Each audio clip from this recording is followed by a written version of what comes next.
Olá pessoal, bem-vindos ao canal Física em Casa. O meu nome é Laura e hoje vamos a mais uma aula sobre Física Básica. Mas antes, não se esqueça de curtir o canal, se inscrever e ativar os sininhos das notificações. Olá! Na aula de hoje, vamos falar sobre movimento retilíneo uniforme. A palavra retilíneo refere-se ao tipo de trajetória, no caso uma reta. A palavra uniforme indica que o valor da velocidade permanece constante.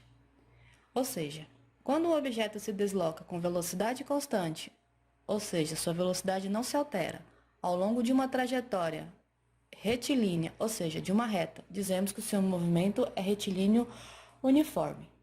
Bom, suponhamos que um automóvel em uma estrada plana e reta está com seu velocímetro sempre indicado a uma velocidade de 60 km por hora, tá? Isso quer dizer o seguinte, que em 1 hora o carro percorre 60 km, em 2 horas o carro percorre 120 km, em 3 horas o carro percorre 180 km. Observe que para obtermos os resultados mencionados aqui, tivemos que intuitivamente acrescentar 60 km por hora, tá? Ao acréscimo de 1 hora, Poderíamos também chegar a esses mesmos resultados da distância percorrida multiplicando a velocidade pelo tempo gasto. Ou seja, D seria a distância percorrida, o V seria a velocidade que é constante e o T, que é o tempo gasto para percorrer essa distância. Bom, vamos adiante fazer alguns exercícios para fixação, mas antes vamos falar sobre velocidade negativa. Bom, quando um automóvel se move ao longo de uma estrada, podemos considerar como ponto positivo o sentido ao qual o carro se afasta do início da estrada, que é o marco zero, tá? Vamos considerar essa plaquinha aqui sendo como o marco zero, tá? Ou seja, quando o meu automóvel se move, no sentido que ele está se afastando do marco zero, o meu sentido vai ser positivo, tá?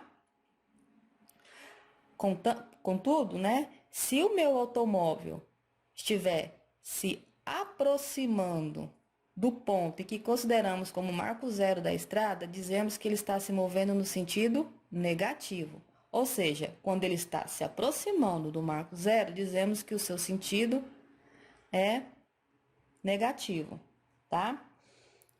Bom, nesse primeiro caso aqui, a velocidade do carro é considerada positiva e no segundo caso, a velocidade é considerada negativa, tá? Se fôssemos dar um exemplo, logo a velocidade nesse sentido aqui seria de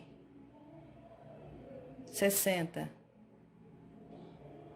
km por hora e nesse sentido aqui seria de menos 60 km por hora, tá?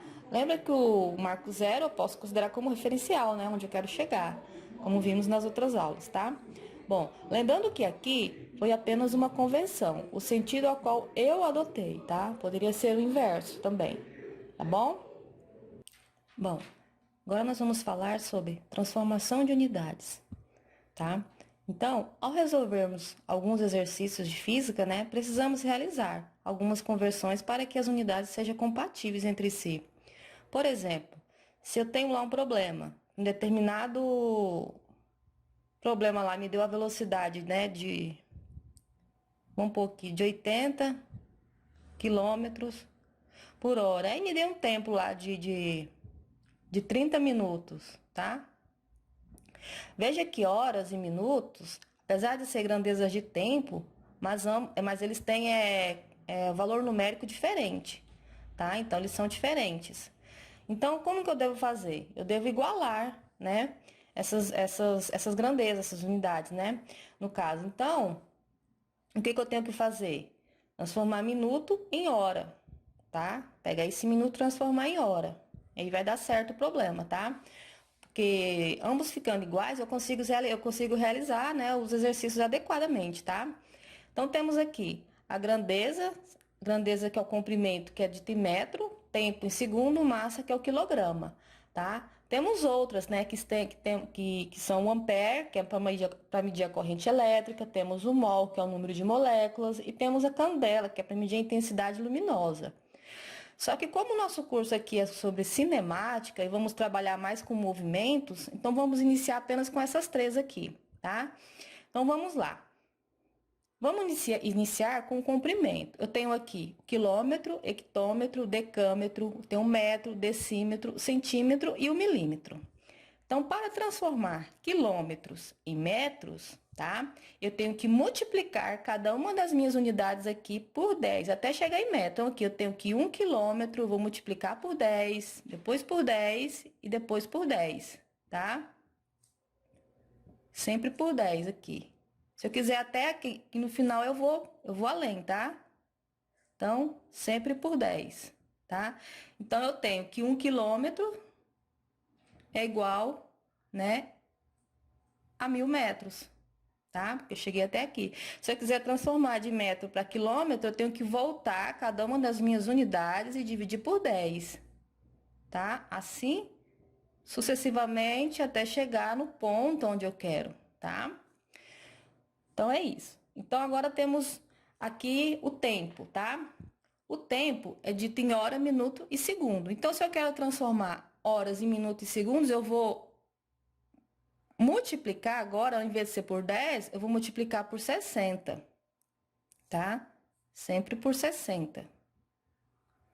Então, eu tenho que 1 hora é igual a 60 minutos, que é igual a 3.600 segundos. Aqui é um 6, tá, pessoal? Então, agora eu quero voltar, né? Para voltar, da mesma forma, eu vou dividir por 60, tá? Até chegar na minha hora. Certinho aqui?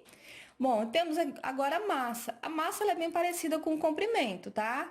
Tenho aqui o quilograma, o hectograma, decagrama, decâmetro, quer dizer, decâmetro, tem o metro, decímetro, centímetro e o milímetro, tá? Então, eu quero passar quilograma para grama. Então, eu tenho que 1 quilograma, eu vou multiplicar por 10 e por 10, tá?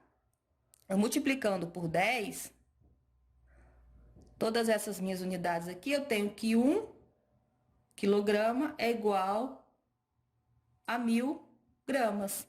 E aí eu quero voltando da mesma forma, tá, pessoal? Vou dividir por 10, tá? Vou dividir aqui por 10, até chegar na unidade correspondente, ou seja, a que eu né, for trabalhar. E depende do problema também, tá, pessoal? Então, é isso, tá? Posição e trajetória de um objeto.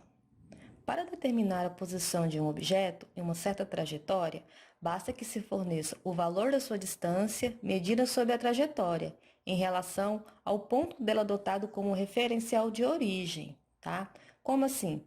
Você já deve ter observado que nas estradas existem placas, conhecida como marco quilométrico, né? Que indica a distância da posição dessas placas até o começo da estrada, que é o quilômetro zero.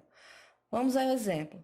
Suponha que um automóvel esteja no instante T0, tá? Eu vou colocar aqui T0 vai ser igual a 0, tá? E ele esteja passando em frente a uma placa do quilômetro 30, tá? Esse aqui, quilômetro 30. Dizemos que a posição do carro em relação ao começo da estrada, tá? Vou só colocar aqui para ficar mais fácil de entender. Né? Foi de 30 quilômetros, tá? Mas isso não significa que é a distância percorrida do carro, porque que a distância do carro tenha sido de 30 quilômetros, porque ele pode não ter iniciado a sua trajetória no quilômetro zero, tá? Então, beleza. Suponha que ele ainda prossiga, tá? Na sua trajetória. No mesmo sentido. Então, quando ele estiver no instante T1 vai ter passado 1 hora, tá? E aí ele passou, ele tá parado aqui em frente à placa do quilômetro 60, certo? Agora, a posição do carro em relação ao começo da estrada, tá? É de 60 quilômetros, tá? Então, podemos concluir que o intervalo de tempo, vou colocar aqui, ó, delta T foi de 1 hora, né?